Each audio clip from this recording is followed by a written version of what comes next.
Good day, folks, and welcome back to Ed's Garage. Today, a little bit of a older car review. Well, not older. It's not old. It's a 2021. It's actually fairly new.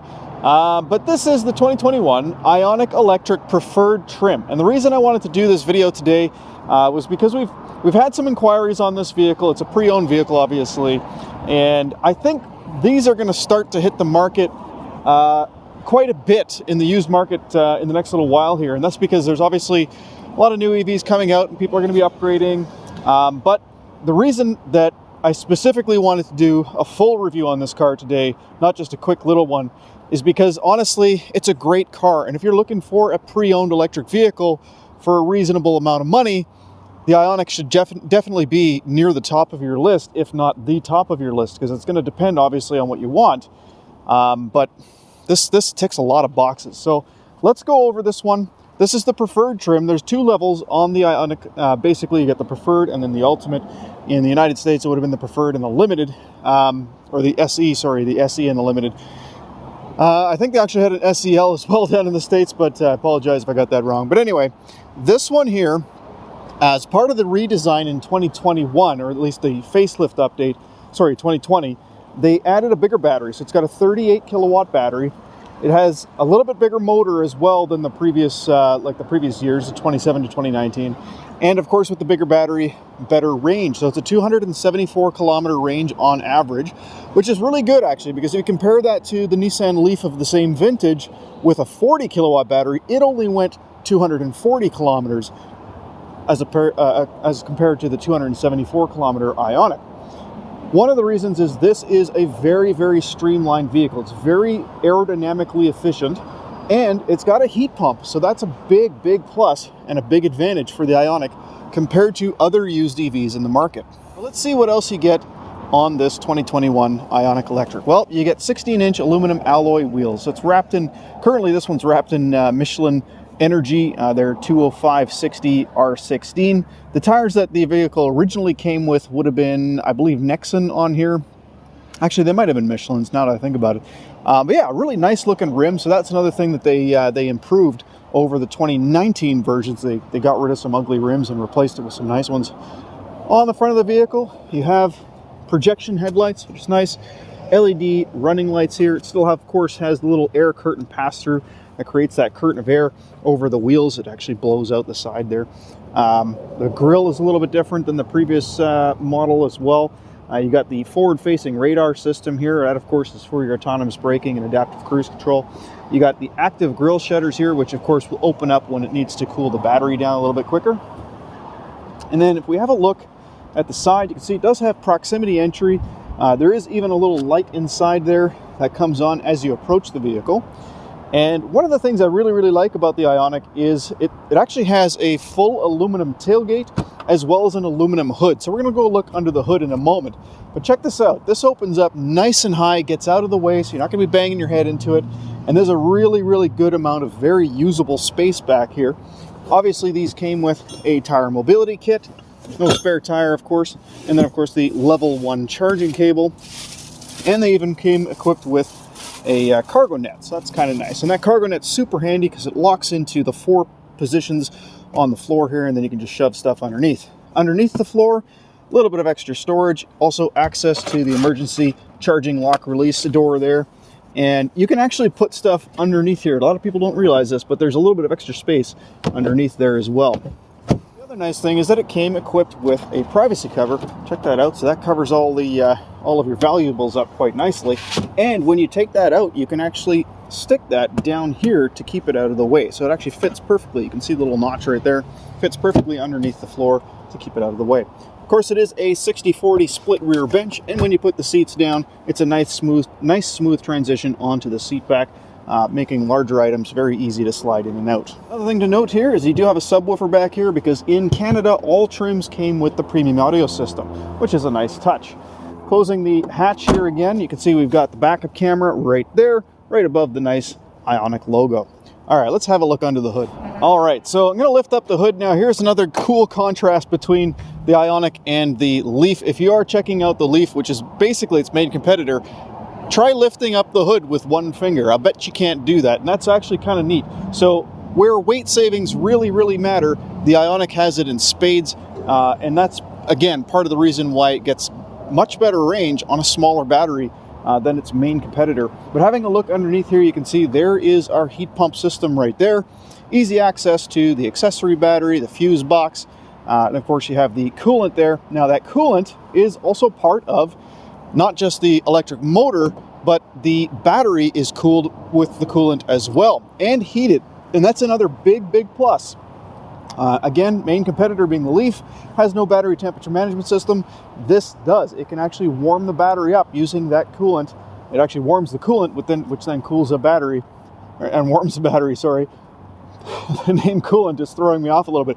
Do we still call it coolant if it's using it to warm it? But you know what I mean.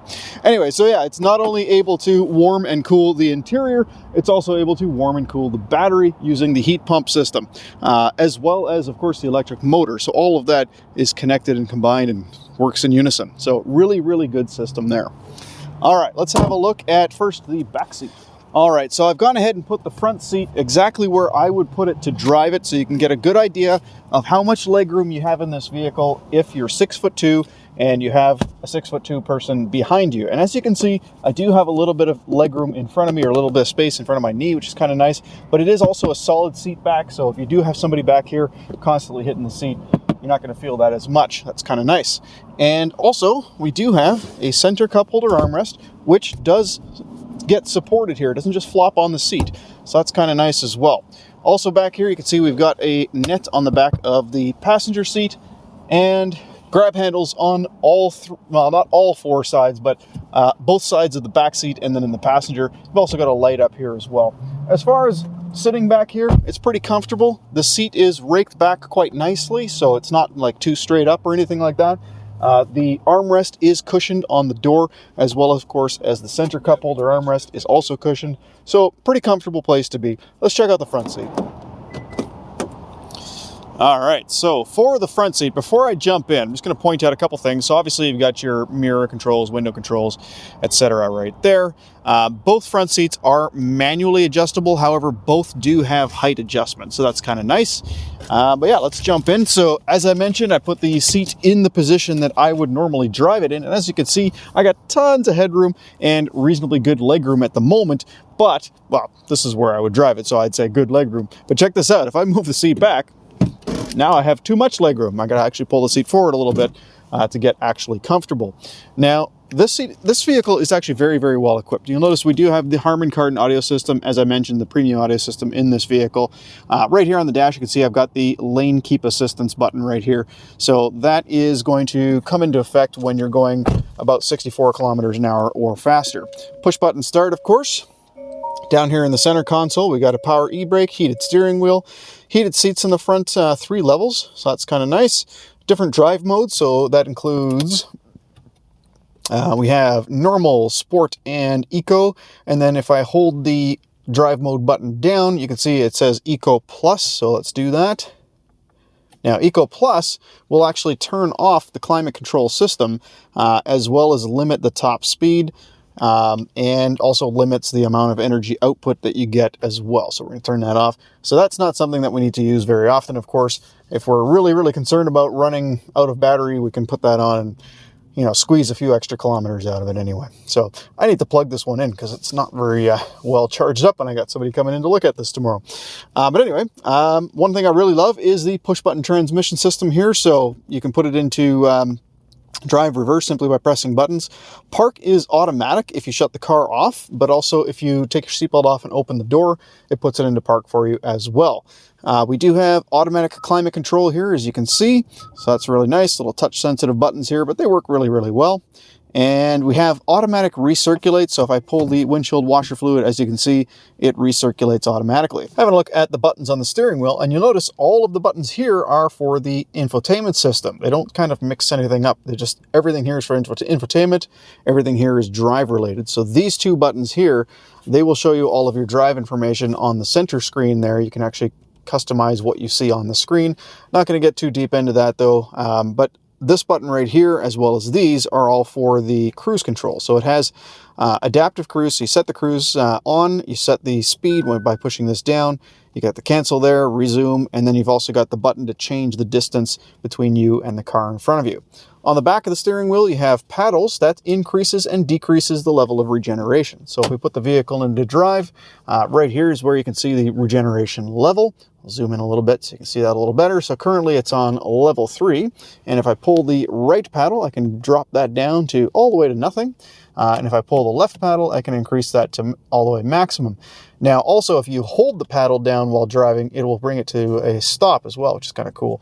If you hold the right paddle down, you can put the vehicle into automatic regen mode so that it adjusts that automatically for you. Now, looking at the big, beautiful 10-inch screen here, this is pretty cool. You've got built-in navigation. This is a fairly up-to-date system already, but updates are available to add more. But in here, I'm not going to go into too much again because there's just not enough time for this video, unfortunately. But I can show you a couple things here. So you've got energy information. Here's where you can see how much energy the vehicle is going to use, or how much range it's going to have, based on the current battery percentage, and how much energy the individual aspects of the vehicle will use, which is awesome. The mapping system, very, very good. You have a big, very easy to see screen, 3-dimensional mode here. You can also put it into 2D mode as well.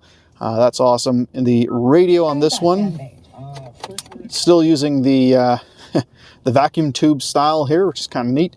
You got the HD mode. Personally, I'm not a fan of the vacuum tube style, but I mean, it works. It's very, very legible, easy to see, and you got your presets along the bottom here. In the menu here, one thing I always like to point out is if you're looking for information in the manual about what it is you're looking at, this will now take us directly to the user manual on the web, and it'll take you to the page that is specifically going to talk about the radio. All we need to do is scan this QR code. Pretty cool. So that's a really nice feature. Obviously, you still have sounds of nature in this one. That's something that Hyundai came out with a few years ago, and of course this one's no different. It does have Apple CarPlay and Android Auto, so that's hence the phone projection screen there. And this one does come with BlueLink. Now, BlueLink on this vehicle is free for 3 years. So because this is a 2021, you know, the next owner is going to have some BlueLink still. So BlueLink allows you to remotely access the vehicle's features. You can remotely start the climate control. You can remotely unlock the doors, lock the doors, find it on a map, etc., all from your phone. And you can do that from anywhere in the world as long as you have an internet connection. You can see here on the mirror, we've got call for roadside assistance, Google navigation assistance, and SOS assistance. That's all part of the BlueLink system as well. On the headliner here, we have, of course, your lights, got a sunglass holder, and sun visors both slide out. So both the driver's side and the passenger side. All right. Having a quick look at the center screen here, I'll show you some of the things you can do. So obviously you have some customization here, the user settings. You can customize all sorts of different things. Like, for instance, if I go into door, you can enable 2-press unlock.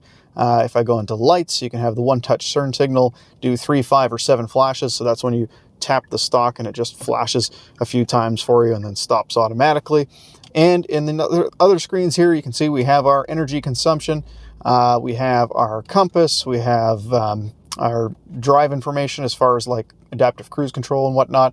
Our attention level. So this vehicle will actually monitor your attention to see if you're getting tired. And if it thinks that you're getting tired, it'll tell you to take a break. It's pretty neat. And then on the far left-hand side, you can see it has the little power and recharge meter here, regen meter. So as you accelerate, this will go up. If you decelerate, it'll go down into the blue here. And on the right-hand side, you can see the battery level. So currently it's at a very, very low battery level, but yeah, I got to charge it up. So even at this battery level, though, it's still got 47 kilometers of range. And you can stretch that out with an EV. It's pretty cool because if you need to go further than 47 kilometers, basically you just pull off to the side of the road, drive really slowly. I'll bet you could stretch that to 60 or even 70 kilometers by going really, really slow. So that's kind of a neat benefit of EVs anyway.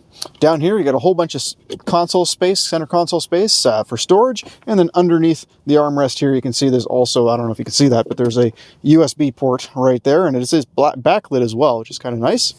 Obviously, you've got a reasonable amount of space in the glove box. And that's pretty much it. Cloth interior. Very, very comfortable. Nice padding on the armrest, as I mentioned earlier, in the back seat.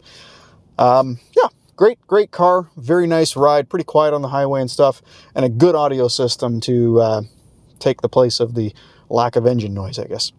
Anyway, I'm going to leave it there. Again, didn't want to go too far in depth with the screen. I've got other videos that talk about the nav system and whatnot, so check the channel. There's a lot of videos. The Hyundai nav system hasn't really changed much in the last 4 years, so any vehicle that you see of mine, or reviews that I've done with built-in navigation, it's going to be basically the same thing. So, okay, if you have any questions, comments, don't forget to leave them below.